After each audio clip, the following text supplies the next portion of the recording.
I watched the first 2 episodes of Beast Games on Amazon Prime last night, and I have some thoughts. I'm going to summarize what happened in each episode whilst doing some makeup. This is the look I created. Honestly, it's a little bit too glam for me. I am not sure about this lip. What do you guys think? I mean, at the end of the day, this is still a makeup channel, but I do enjoy making these commentary, sort of more thoughtful type of videos once in a while. Products I used will be linked below. I won't be talking through the products. Can we just bring up the promotional pictures for Beast Games for a second? What does that picture say to you? For me, it says a puppet master making people dance for money, for entertainment, for the masses. Yes, as you can probably tell, I am not a huge fan of Mr. Beast. However, I'll do a neutral-ish recap of the games first and then tell you my opinions about Mr. Beast and the games. The games itself has 1,000 people competing for 5 million American dollars. No, I did not watch the pre-selection episode where they whittled down 2,000 people to 1,000, and neither do I plan on watching that in the near future or the far future. So to start off with, all 1,000 contestants are standing on these really tall podium-like things in this massive room. And basically these podiums have a mechanism where the bottom opens and then the person just drops through. And that's what happens when you get eliminated in the game. So the first round of eliminations is self-elimination. You get a reward for eliminating yourself. There is 1 million USD on offer for people who volunteers to be eliminated, and all of the people that volunteers to be eliminated split that 1 million USD pot. About 50 people took it, I think just a bit over 50, and then the split came to just under 20k for each person, which honestly is like not bad for doing nothing. So the next task is also self-elimination, but the twist is that there is no cash prize this time. So the way that it's set up is all of these people are standing in rows or columns, however way you look at it. One person from each row has to nominate themselves to be eliminated, and that self-nomination enables the rest of the people on that row to go through to the next round. There were 12 rows in total and only 9 rows were going to go through. So if you were one of the last 3 rows to have a volunteer, then you were going to be eliminated. So obviously some people didn't volunteer, so 3 rows went out. So 9 rows of people left, and the task next was to stack blocks. This is the most straightforward task so far, to be honest. They had the set of blocks. Basically there was like a red tall vertical one to start off with, and you couldn't change that, and you just had to balance all of the blocks on top of each other. And the first 100 people to have their blocks full gets eliminated. No twist there. More than 100 people had their blocks full, but they looked at the timestamps and just figured out, who the first 100 was, and it eliminated those people. So the game moves on, and the next round gets to determine the people that goes to the Beast City. It's like this weird place that Jimmy Donaldson built for this production, and only 500 people or under were able to go there. And guess what? It is elimination again. But this time is with bribes again, and it's a little bit more brutal. So remember that people are in rows and columns, right? So in this round, they've sort of switched the rows and columns around. So you weren't with the same people before, but essentially same thing. If one person from the row takes a bribe from Mr. Beast, then the entire row gets eliminated. You could walk away with some money, or you can sit and wait to go on to the next round, or you could walk away with no money because someone in your row took the money And that will probably be the worst case scenario because you didn't get to progress and you had no money. So, I mean, there's a little bit of psychological warfare, right? You want to think, okay, do I look out for myself and take the money, or do I want to believe in other people not taking the money? And meaning that we get to go ahead and have a chance of winning $5 million. But I mean, let's be honest, the chance of you winning the $5 million prize money is very, very slim. The bribe started off at 20,000 and went up to 50, and it even went up to 100.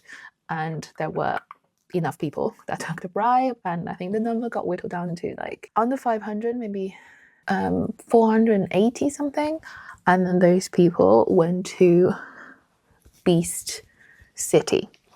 And that was the end of episode 1. There was so much crying at this point in the game. It was really quite difficult to watch, to be honest. So episode 2, you get to see the city, and just so you know, Mr. Beast wanted to build a moat around the city.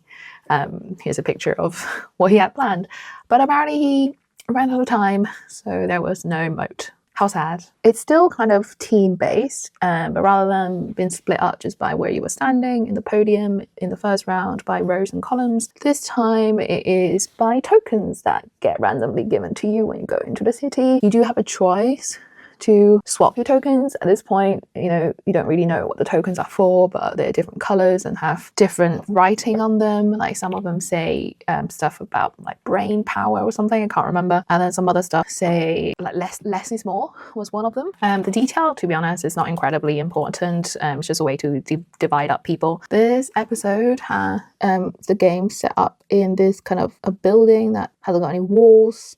It's just like a kind of like a set of flats, and each floor has a different game, and there's different groups competing on each floor. First game was yellow versus white, and the game is catching a red bouncy ball. The ball gets passed through pipes that are on the roof of a building. It kind of bounces through self-perforated holes in the ceiling, and then it will land eventually in one of the holes, and then you have to catch that and not let it touch the floor.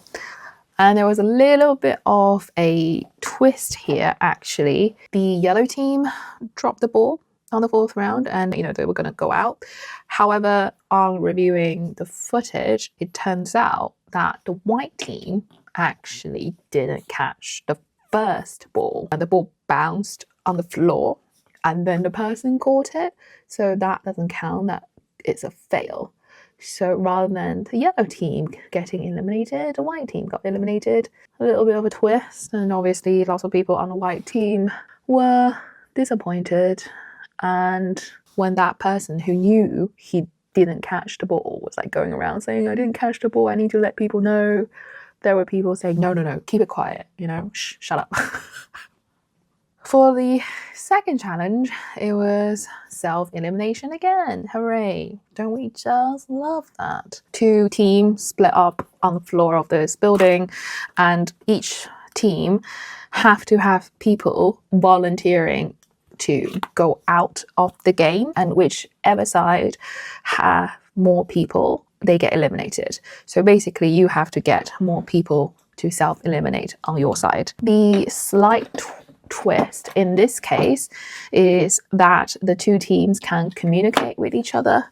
So there was a telephone, so the white and green team, I think it was, they could talk to each other and psych each other out a little bit. And essentially both teams said, we're not going to eliminate anyone, let's just go to a tiebreaker, because that was the third option. And of course, even though both teams said that, no one actually did it. So both teams just carried on eliminating people. We never found out what a tiebreaker was. Jimmy didn't explain what a tiebreaker would be beforehand, but he mentioned there would be one because, surprise, one team did have one less person, so didn't need to have a tiebreaker in the end. Yeah, I think the fact that both teams were like, you know, let's not eliminate anyone, we'll just keep everyone in, go to the tiebreaker, and both teams lied. And yes, I get it, it's a game and that's like strategy and whatever, but blech. And for the third round, it's a little bit more straightforward. It was basically just throwing a ball into a cup. So people were standing from, I don't know, like second floor of the building, and there was a red cup on the ground. It was quite a big cup, and you just have to throw a ball in it.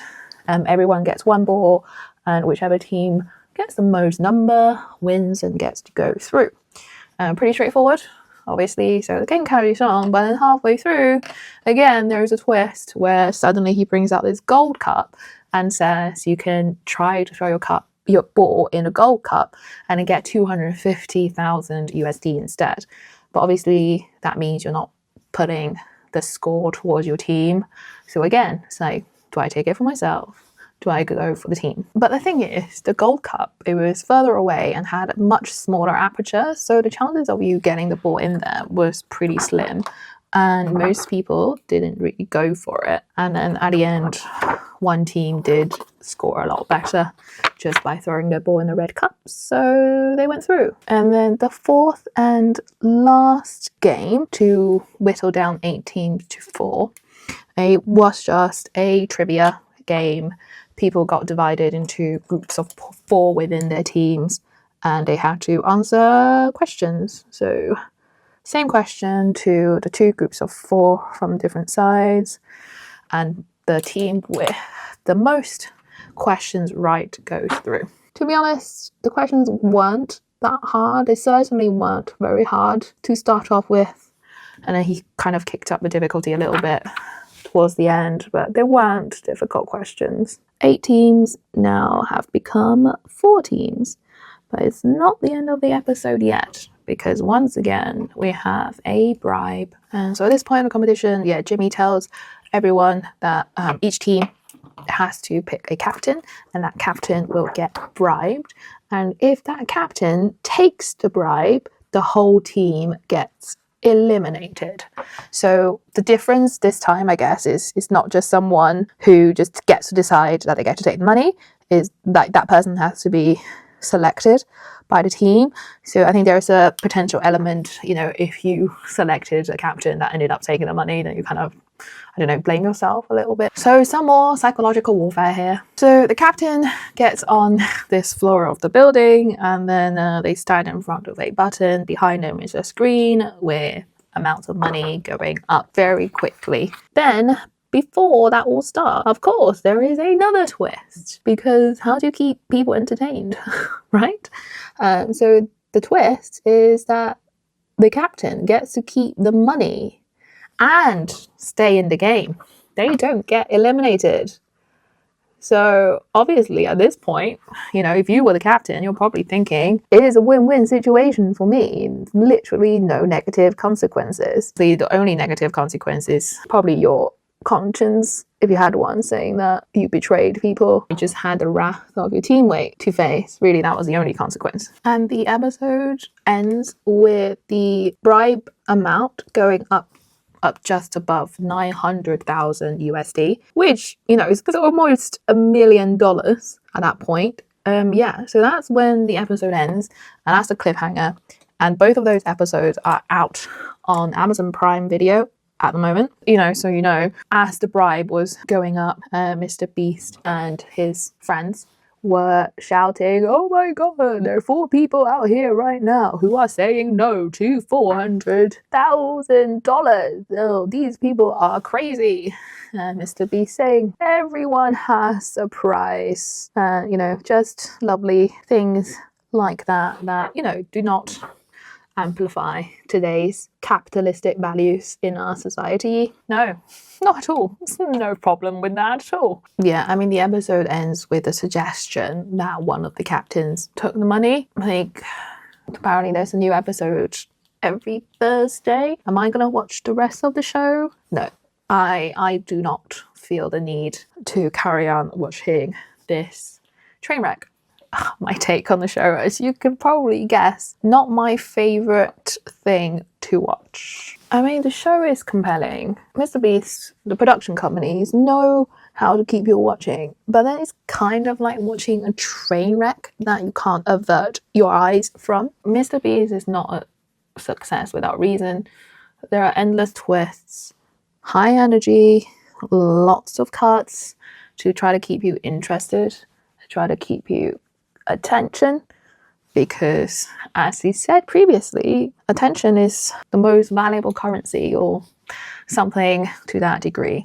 At this point, I just want to state some facts about this show. There have been 5 contestants that have filed a 54-page class action lawsuit against Mr. Beast Productions Company and Amazon, alleging mistreatment, inadequate compensation, and emotional distress. So take that how you will. The Beast Games is based on Squid Games, but obviously without the actual the contestants. And Mr. Beast already did his own version of Squid Games on his YouTube channel. And now is this Amazon show. You know, some people think, you know, people are not actually going to die. So what is the problem? No harm, right? The problem is that the greed and the desperation for the dollar is somehow being praised as aspirational. And the rest of the world gawks at this as if it's entertainment. It really is capitalism at its best. And that's what the problem is. There were so many contestants crying, throwing tantrums, and honestly, that was not easy to watch. Adult tantrums were just so ugly and undignified, to be quite frankly honest with you. So I like to just quote an article from ABC Australia that kind of sums up how I feel about the show. The show is a commentary on how class disparity enables economically precarious persons to be exploited for the entertainment of the wealthy. This article talked about the Beast version of Squid Games, not this particular show, but I do feel like this show has the exact same undertones to it. And I get that there are plenty of reality TV shows that are similar to this. And, you know, like Netflix made a version of Squid Games that was a direct replica. And I'm sure at this point you've probably guessed I am not a fan of Mr. Beast. And I get that there are other reality TV shows out there that have done similar things. Mr. Beast is not the only culprit, but just because he's not the only person in the wrong doesn't make him right. And I'm sure some of his fans will make the philanthropy argument for him. You know, he gives away so much money, he can't be bad. I want to show you an example, kind of why he's probably not as good as you think he is. So in a video 7 years ago, where he tries to give $100,000 to his mum. She rejects the check repeatedly, but then Jimmy jokes and says, "If I don't give it to you, I don't have a viral video." She responds with, "So you're using me for views?" And he says, "Yes, but then you get money." So we're both happy. It's clear that the motivation behind his philanthropy is not altruistic. Those type of videos have been classed as poverty porn.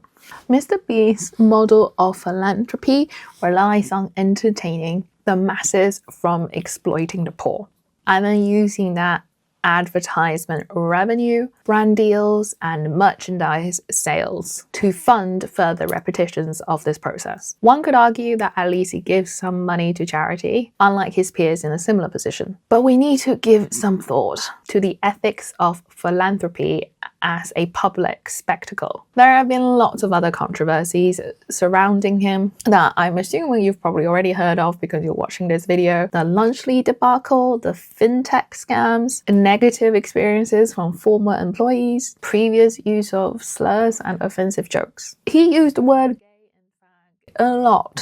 I won't go into too much details about these things as recently there have been so much coverage. I might just leave a couple of articles and video links.